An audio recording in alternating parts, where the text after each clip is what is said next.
मैं बोझल दिल और परेशान दिमाग के साथ वहाँ से वापस हो गया। दिमाग सनसना रहा था। आखिर जमीला कहाँ चली गई? क्या इसे कोई वरगला कर ले गया होगा? मगर वो ऐसी औरत नहीं थी, कहीं से पुलिस पकड़ कर न ले गई हो। ऐसा हो सकता था कि जिस सीआईडी वाले को मैंने कत्ल किया था, पुलिस इसकी तलाश में वहाँ आ गई हो और जमीला को पकड़ कर थाने ले गई हो। इस ख्याल से मेरा जिस्म एकदम सर्द पड़ गया। अगर ऐसी बात हो गई तो फिर जमीला को मैं पुलिस की हिरासत से कैसे वापस ला सकूँगा? अगर मैं खुद थाने गया तो पुलिस मुझे भी वहीं बिठा लेगी और ऐन मुमकिन है कि इन पर मेरे मफरूर जंगी कैदी होने का राज भी खुल जाए और मेरे और जमीला के लिए पाकिस्तान जाने वाले रास्ते हमेशा के लिए बंद हो जाए। इसका एक ही तरीका था कि मैं किसी जगह से मुश्ताक अली साहब को इनके होटल फ़ोन करके बुलाऊं और इनसे कहूं कि वो अपने तौर पर इलाके के थाने से मालूम करें कि जमीला पुलिस की हिरासत में तो नहीं है। मैंने कागज़ में लपेटी हुई रोटियां क्वार्टर में रखी और दरवाजे पर ताला लगाकर मुश्ताक साहब का फ़ोन करने के लिए निकल पड़ा। क्वार्टर के आगे एक कच्चा रास्ता था जो कुछ दूर जाकर पक्की सड़क की तरफ मुड़ जाता था। पक्की सड़क पर कुछ फासले पर कुछ दुकानें थी जहां रोशनी हो रही थी। वहां अगर फ़ोन हुआ तो मैं वहां से मुश्ताक साहब को फ़ोन कर सकता था। मैं जल्दी कच्चे रास्ते पर चल पड़ा। कोई 25-30 कदम चलने के बाद नीम अंधेरे में मुझे एक दरख्त के नीचे लिहाफ ओढ़ कर बैठा हुआ एक फ़कीर दिखाई दिया। मैं इसके करीब से गुजरा तो इसने मुझे आवाज़ दी, बाबू तुम इस खाली क्वार्टर में रहते हो? मैं रुक गया। फ़कीर के पास आकर धड़कते दिल के साथ कहा, हाँ बाबा मैं वहीं रहता हूँ, क्यों क्या बात है? वो बोला, तुम्हारे साथ एक औरत भी रहती थी? हाँ वो मेरी बीवी है, तुम क्या कहना चाहते हो? मेरे दिल की धड़कन और तेज़ हो गई थी। फ़कीर बोला, क्या तुम इसको तलाश करते फिर रहे हो? हाँ। मेरे मुंह से अपने आप ये लफ्ज़ निकल गया। फ़कीर बोला, जब तुम किसी की गाड़ी में बैठ कर गए थे तो तुम्हारे जाने के बाद एक सपेरा आया था। वो तुम्हारे मकान के आगे बैठ कर बीन बजाने लगा। अंदर से तुम्हारी औरत निकल कर आई। सपेरे ने इसका हाथ पकड़ा और इसे अपने साथ लेकर चला गया। मैं ये सुनकर खड़े खड़े जैसे पत्थर हो गया। मेरा हलक सूख गया। बड़ी मुश्किल से मैंने पूछा, वो किधर गए हैं? फ़कीर बोला, नाले वाले पुल की तरफ गए थे, आगे अल्लाह जाने कहाँ चले गए हैं। मुझे इस वक्त और कुछ न सूझा। सूखे नाले के पुल की तरफ दौड़ पड़ा। मुझे ये भी ख्याल न रहा कि इन लोगों को गए 2-2.5 घंटे गुजर गए हैं। अब तक खुदा जाने वो लोग कहाँ से कहाँ पहुँच गए होंगे। सबसे ज़्यादा दुख और तशवीश मुझे इस बात की थी कि मेरी बीवी अपनी मर्ज़ी से सपेरे के साथ चली गई कि वही सपेरा हो सकता था जो तीसरे पहर मेरे मकान में आया था और जिसकी बीन की आवाज़ पर जमीला बाथरूम में छुप गई थी। मैं नाले के पुल की तरफ भागा जा रहा था और ये सोच कर मेरा दिल बैठा जा रहा था कि जमीला को सपेरा ज़बरदस्ती उठाकर नहीं ले गया, बल्कि वो खुद अपनी मर्ज़ी के साथ इसके साथ गई है। इस फरार में इसकी अपनी मर्ज़ी भी शामिल है। इन हालात में मेरी कामयाबी के इम्कानात ना होने के बराबर थे। जब लूटा हुआ माल अपने आप को छुपाने में खुद चोर की मदद कर रहा हो तो इसका हुसूल नामुमकिन हो जाता है। इसके बावजूद मैं जमीला से मायूस नहीं हुआ था। मुझे इस हकीकत का एहसास था कि जमीला इन पुजारी सपेरों के तलिस्मी मंत्रों के जाल में फंसी हुई है। इस पर इन तलिस्मी मंत्रों का असर है और वो इन मंत्रों के असर की वजह से ही सपेरे के साथ चल पड़ी है। इसमें इसकी अपनी मर्जी का कोई दखल नहीं था, बल्कि ये सारा असर सपेरों के मंत्रों का था। अगर वो इन शैतानों के ज़रिए असर न होती तो सपेरे के साथ कभी ना जाती। यही हकीकत मेरा हौसला बढ़ा रही थी और मैं जमीला की तलाश में दीवाना वार दौड़ता चला जा रहा था। रात का अंधेरा पूरी तरह छा चुका था। खुश्क नाले का पुल रात की तारीकी और कहरे में धुंधला हो रहा था। मैं पुल पर से गुजर गया। एक कच्चा रास्ता था जिस पर मैं दौड़ता जा रहा था। सामने दूर किसी बस्ती की रोशनियां कहरे और अंधेरे में झिलमिला रही थी। मेरा रुख इस बस्ती की तरफ था। बस्ती की रोशनियों के करीब पहुंचकर मैं रुक गया। मैं बुरी तरह से हाँफ रहा था। कमांडो ट्रेनिंग और फौजी सर्विस के ज़माने में मैं बहुत दौड़ा करता था, मगर अब मैं हाज़िर सर्विस में नहीं था और अब इस बात को काफ़ी ज़माना गुजर गया था। ज़्यादा दौड़ने से मुझे सांस चढ़ गया था। मैंने रुककर लंबे सांस लिए। जब मेरा सांस दुरुस्त हुआ तो मैं बस्ती की तरफ बढ़ा। ये तारीकी और कोहरे में साकित खड़े थे। गलियों पर खामोशी तारी थी। सर्दी की वजह से कोई इंसान नज़र नहीं आ रहा था। बस्ती के शुरू में गली के नुक्कड़ पर दर्जी की दुकान थी। एक आदमी कंबल ओढ़े बैठा हुक्का पी रहा था। सामने तख्ते पर सिंगर की 2-3 मशीनें पड़ी थी। मैंने करीब जाकर सलाम किया और पूछा, भाई साहब आपने इस तरफ एक मर्द और औरत को जाते तो नहीं देखा? इस आदमी ने मेरी तरफ देखा और बोला, मियाँ इधर से कोई मर्द और औरत नहीं गुजरी। 1 घंटे से तो मैं इसी जगह बैठा हूँ। बात क्या है? मैंने कहा, कुछ नहीं, और आगे बढ़ गया। बस्ती की दुकानें बंद थी। कोई आदमी भी चल फिर नहीं रहा था। कुछ समझ में नहीं आ रहा था कि सपेरा मेरी बीवी को लेकर किस तरफ गया होगा। चारों तरफ खुला इलाका था। रात का अंधेरा था। अजीब कश्मकश के आलम में था कि किस तरफ जाऊं, किस तरफ न जाऊं। मैं पुरानी बस्ती से बाहर निकला तो इसकी दूसरी जानिब पक्की सड़क थी। 100-150 गज के फासले पर एक जगह काफ़ी रोशनी हो रही थी। जल्दी वहाँ पहुँचा। ये एक स्टोर था। यहाँ टेलीफोन भी पड़ा था। मैंने स्टोर के मालिक की इजाज़त से मुश्ताक अली साहब के होटल का ख़ास नंबर घुमाया। थोड़ी देर तक घंटी बजती रही, फिर मुश्ताक साहब की आवाज़ आई। मैंने कहा, मैं करमदाद बोल रहा हूँ, एक अजीब मुश्किल में फंस गया हूँ, आपसे फौरी तौर पर मुलाकात बेहद ज़रूरी है। वो बोले, तुम कहाँ पर हो? मैंने इन्हें बताया कि अपने क्वार्टर के करीब ही एक जगह से फ़ोन कर रहा हूँ। उन्होंने कहा, तुम क्वार्टर में चलो, मैं आ रहा हूँ। मैं वहाँ से वापस अपने क्वार्टर में आ गया। थोड़ी देर बाद मुश्ताक साहब भी अपनी गाड़ी पर आ गए। मैंने उन्हें सारा वाक़या सुनाया तो वो सोच में पड़ गए। कहने लगे, ये कैसे हो सकता है? तुम्हारी बीवी ने कोई शोर नहीं मचाया? मैंने कहा, इसने ज़रूर शोर मचाया होगा, मगर लगता है वो 2-3 आदमी थे, उन्होंने जमीला को काबू कर लिया होगा, और फिर इस वीरान इलाके में वो शोर भी मचाती तो कौन सुनता था। मैंने मुश्ताक साहब को बिल्कुल नहीं बताया कि जमीला को अगवा करने वाला एक सपेरा था, और ये कि वो खुद इसके साथ गई है, ये बताने का कोई फ़ायदा नहीं था। इसमें बताना भी नहीं चाहता था, इसमें मेरी बेइज्जती थी। मैंने यही कहा कि 2-3 आदमी मेरी अदम मौजूदगी में आए और मेरी बीवी को अगवा करके ले गए। तुम्हें कैसे पता चल गया कि जमीला भाभी को अगवा किया गया है? मुश्ताक साहब के इस सवाल पर मैंने दरख्त के नीचे बैठे हुए फ़कीर का हवाला भी ना दिया, इस ख्याल से कि मुमकिन है वो खुद फ़कीर के पास जाकर पूछगछ न शुरू कर दें। मैंने सिर्फ इतना बताया कि जब मैं अपनी बीवी की तलाश में बस्ती की तरफ जा रहा था तो एक आदमी ने मुझे रोक कर बताया कि तुम्हारी बीवी को 2 आदमी क्वार्टर से निकाल कर ज़बरदस्ती उठाकर अपने साथ ले गए हैं, वो वैगन लेकर आए थे। मुश्ताक साहब बोले, अजीब हालात बन गए हैं, हम पुलिस में रिपोर्ट दर्ज भी नहीं करा सकते। मेरा तो ख्याल है कि ये इसी बदमाश श्रीराज के आदमी ही हो सकते हैं। बहरहाल तुम फिक्र न करो, खामोशी से इसी क्वार्टर में बैठे रहो, मैं सब मालूम करता हूँ। इस बात का इम्कान था कि जमीला को दिल्ली के माफिया चीफ और जराइम पेशों के सरगना श्रीराज ने ही अगवा कराया हो, क्योंकि श्रीराज को इस बात का सख्त दुख था। इसने जमीला को अपने गुरु देवगिरी को तोहफे के तौर पर दिया था और वो इनके आश्रम से फरार हो गई थी। इसके आदमी पहले ही से जमीला की तलाश में थे। ये सपेरा श्रीराज का आदमी भी हो सकता था। मुश्ताक साहब का एक पुराना वाकिफकार, जैसा कि मैं पहले बयान कर चुका हूँ, श्रीराज की गिरोह में काम करता था। सिर्फ इसके जरिए ही पता चल सकता था कि मेरी बीवी को श्रीराज ने ही दोबारा अगवा कराया है या नहीं। मुश्ताक साहब के जाने के बाद मैंने वो रात बड़ी अजाब की रात गुजारी। बेडरूम में जमीला के कुछ कपड़े खोंटी पर लटक रहे थे। मेरी निगाह इनकी तरफ जाती तो मेरी आंखों में बेख्तियार आंसू आ जाते। मुझे कुछ मालूम नहीं था मैं कब सोया कब जागा। खुदा करके सुबह हुई। मैंने किचन में जाकर चाय बनाई और वहीं पुरानी कुर्सी पर बैठ गया। चाय जैसे जहर बनकर हलक में उतर रही थी।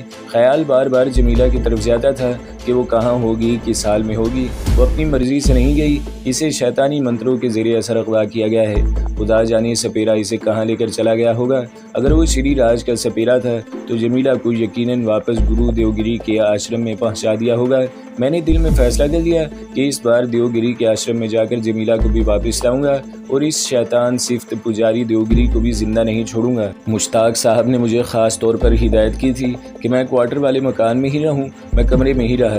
दोपहर के वक्त मुश्ताक साहब आए, कहने लगे, मियाँ मैंने अपने आदमी से सारा पता करवा लिया है। तुम्हारी बीवी श्रीराज ने अगवा नहीं करवाई। श्रीराज के जासूस तो अभी तक जमीला भाभी की तलाश में फिर रहे हैं। मैं चुप रहा क्योंकि अब इस बात की तस्दीक हो गई थी कि जमीला को नाग मंत्रों के जरिए असर अगवा करके ले जाने वाला सपेरा सनता वली मुठ का पुजारी सपेरा ही था, और ये बात मैं मुश्ताक साहब को नहीं बताना चाहता था।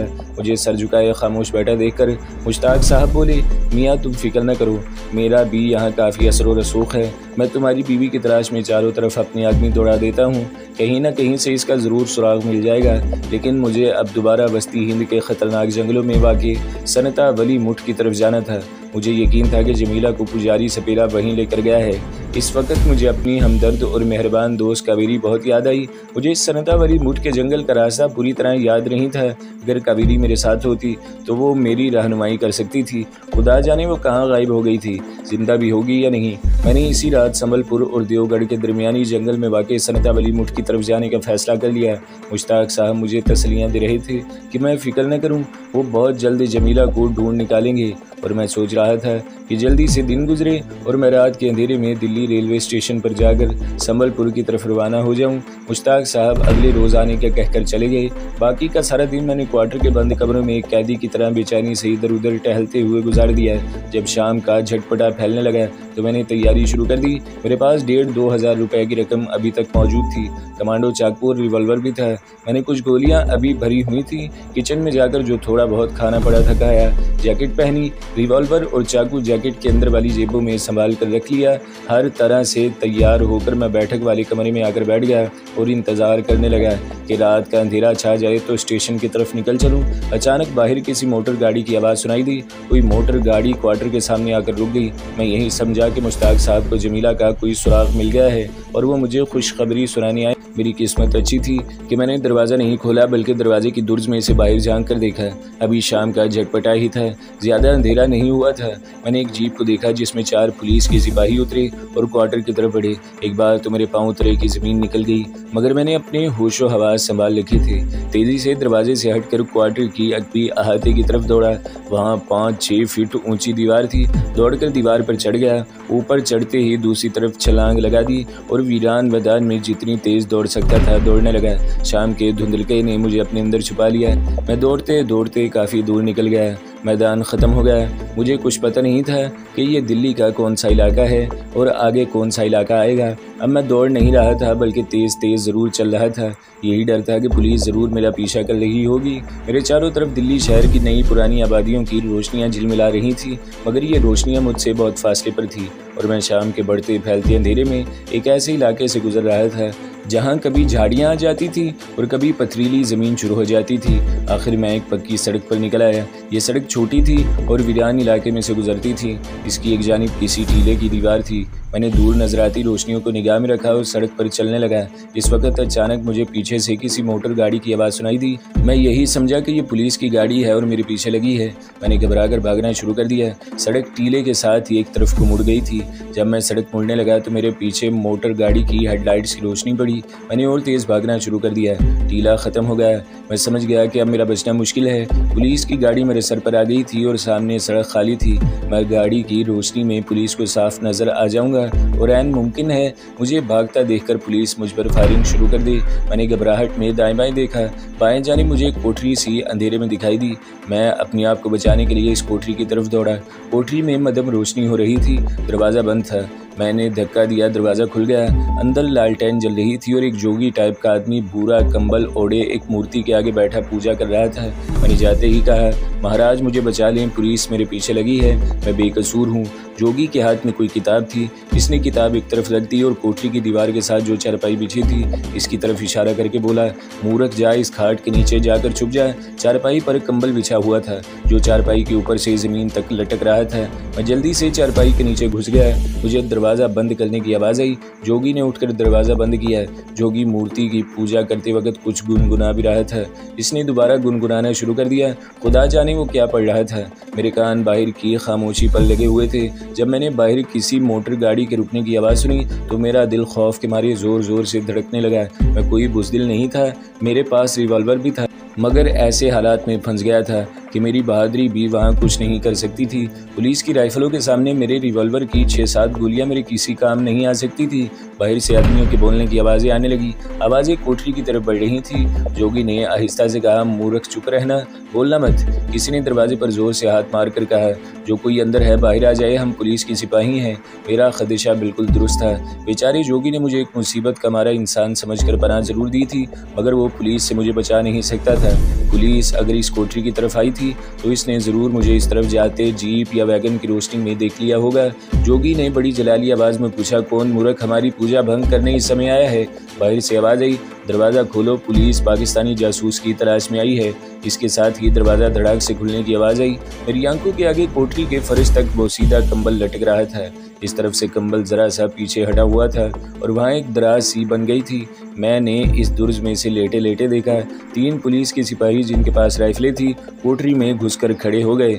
इनमें से एक शायद थानेदार था। इसकी मूंछें थी। जाहिर है कि तीनों हिंदू ही थे। थानेदार जरा आगे होकर खड़ा था। जोगी अपनी जगह पर बड़े इत्मीनान से आलती पालती मारे बैठा मूर्ति की पूजा कर रहा था।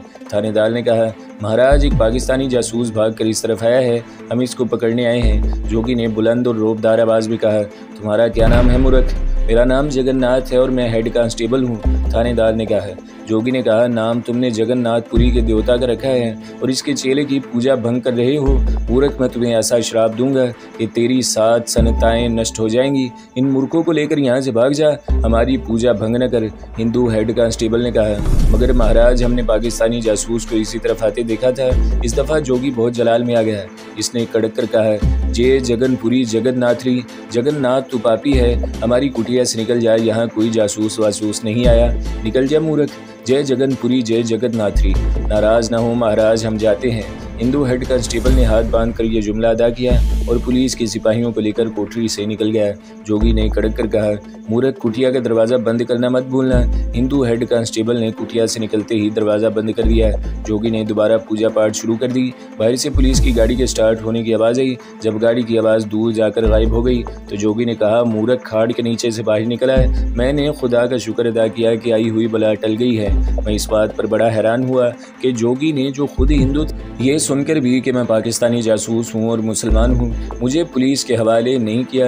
मैं चारपाई के नीचे से निकल आया। अब मैंने लालटेन की रोशनी में जोगी को गौर से देखा।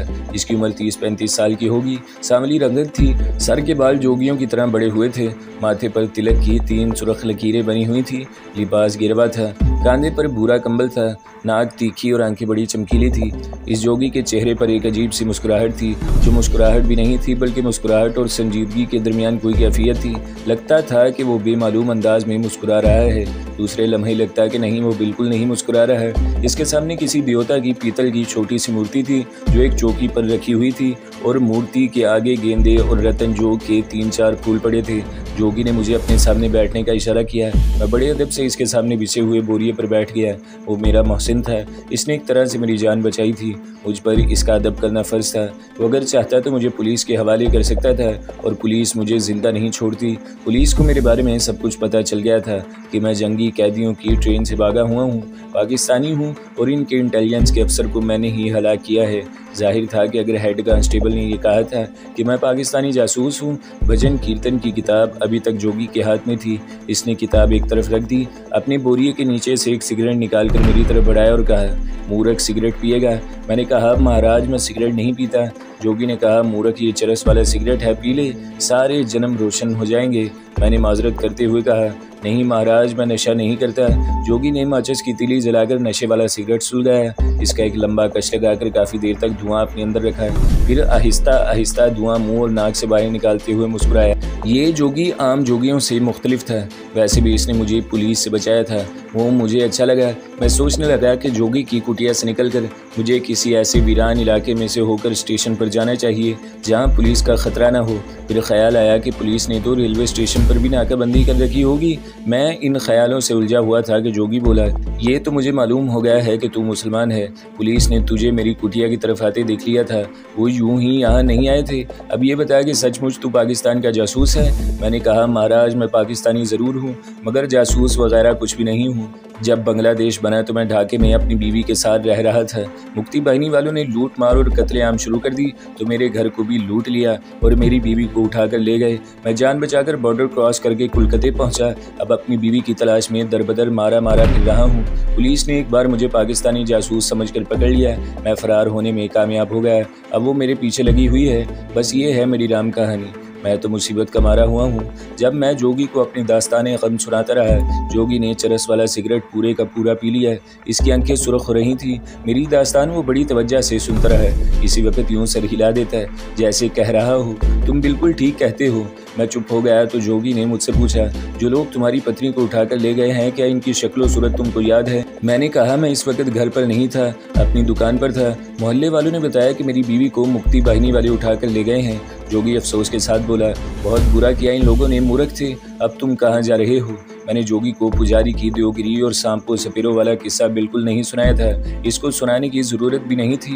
मैंने जवाब दिया, मुझे किसी ने बताया था कि मेरी बीवी को वो लोग देवगढ़ और संबलपुर की तरफ ले गए हैं। अपने एक मेहरबान के क्वार्टर से निकलकर रेलवे स्टेशन की तरफ जा रहा था कि पुलिस की जीप अपनी तरफ आती देखकर दौड़ पड़ा। जोगी आंखें बंद किए जैसे मुराकबे में जा चुका था। काफ़ी देर तक वो इसी तरह आंखें बंद किए बैठ रहा। 10-15 मिनट गुजर गए। फिर इसने आंखें खोलकर मुझे देखा तो इसकी आंखें लालटेन की रोशनी में सुर्ख अंगारा हो रही थी। वो मुझे टिकटिकी बांधे दिख रहा था। कहने लगा, मूर्ख हो, मेरे आगे झूठ बोलने की क्या जरूरत थी? हम अंतर्यामी के दासी हैं, सब कुछ देख लेते हैं। तुम्हारी पत्नी को एक दुष्ट सपेरा अपने साथ ले गया है। तुम्हारी पत्नी अपनी मर्जी से इसके साथ गई है। जब मैंने देखा कि इस शख्स को सब कुछ मालूम हो गया है और ये मेरा हमदर्द भी है, तो मैंने इसे सारी कहानी खोल कर बयान कर दी। जब तक मैं अपनी बिपता सुनाता रहा, वो मुस्कुराता रहा, कहने लगा, तुम्हारी पत्नी पर नाग देवता के मंत्र फूके गए हैं, वो अपने आप में नहीं है। मैंने अर्ज़ की, महाराज, मेरी बीवी पर मंत्रों का असर कैसे उतरेगा? मेरी मदद करे, मैं बड़ी मुश्किल में फंस गया हूँ। वो बोला, मूर्ख हो, परंतु मुसलमान हो तो क्या हुआ, तुम पर मुसीबत आन पड़ी है। हमें ज्ञान ध्यान से मालूम हो गया है कि बेकसूर हो, तुम जो कुछ कह रहे हो सच है, हम ज़रूर तुम्हारी मदद करेंगे। मैंने कहा, महाराज, मैं आपका एहसान सारी ज़िंदगी नहीं भुलाऊंगा। जोगी के चेहरे पर वही बेमालूम सी मुस्कुराहट थी। कहने लगा, मूर्ख, हम किसी पर एहसान नहीं करते, एहसान तो संसार में रहने वाले लोग करते हैं। मैंने पूछा, महाराज, अपनी ज्ञान से मालूम कीजिए कि मेरी पत्नी कहाँ है। अगर वो पाताल में भी हुई तो मैं इसे वहाँ से भी निकाल कर ले आऊँगा। जोगी ने मुस्कुराते हुए कहा, मूर्ख हो, तुम अपनी पत्नी को पाताल से निकाल कर ला सकते हो, मगर तुम्हारी पत्नी पाताल में नहीं है। फिर कहाँ है महाराज? मैंने बेचैनी से पूछा। जोगी एक बार फिर ज्ञान ध्यान की हालत में चला गया। काफ़ी देर वो इसी हालत में बैठा रहा, फिर आंखें खोली और कहने लगा, मूर्ख, तुम्हारी पत्नी को सपेरा आलोप नगर में ले गया है। जोगी इतना कहकर चुप हो गया और मैं इसका मुंह तकने लगा। तो दोस्तों, अगली किस्त सुनने के लिए हमारे चैनल को ज़रूर सब्सक्राइब करें, वीडियो को लाइक करें और बेल के आइकन पर भी क्लिक कर दें, ताकि हर जो आने वाली वीडियोज़ हैं वो आपको सबसे पहले मिलती रहें।